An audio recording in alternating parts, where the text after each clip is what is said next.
Look at the inside. You can see banana pieces, chocolate, nuts, and the crumb is light, not wet. This is not an accident. Let's bake this banana bread together.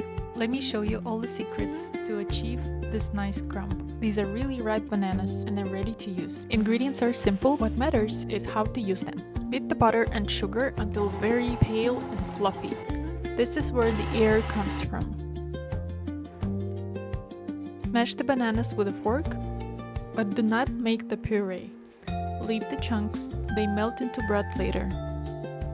Add eggs one by one and continue mixing until they fully incorporate. Add the bananas and mix briefly. I use sourdough discard here. It adds moisture and flavor.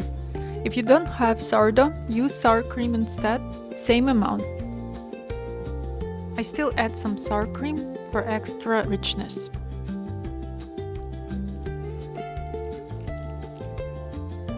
Add salt and cinnamon, mix gently.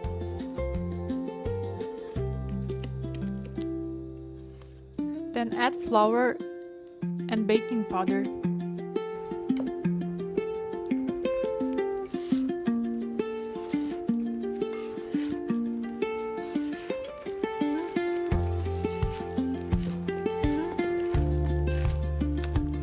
Add baking soda and mix gently.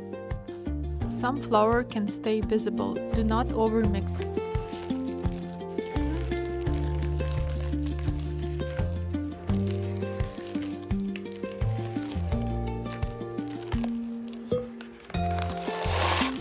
Add roasted nuts and dark chocolate and mix for just a few seconds.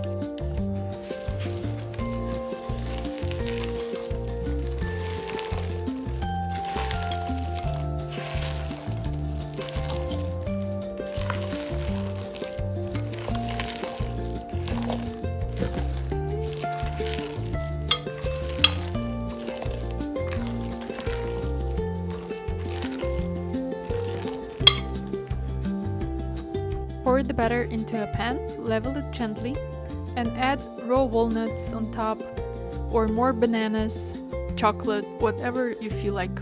At this point, your oven should be already preheated, 175 Celsius or 340 Fahrenheit. It looks ready, but it's not. The bread is high, but this does not mean it's baked inside. I check with a long toothpick. If it comes out wet, the center is still raw. Banana bread finishes baking from the inside. Now the toothpick comes out clean. It's ready. If you take it out too early, the middle will sink and stay heavy. This is a difference between the bread that looks good and the bread that is good. Good baking is not about rushing. It's about waiting at the right moment. Small steps taken seriously. That's what makes the difference.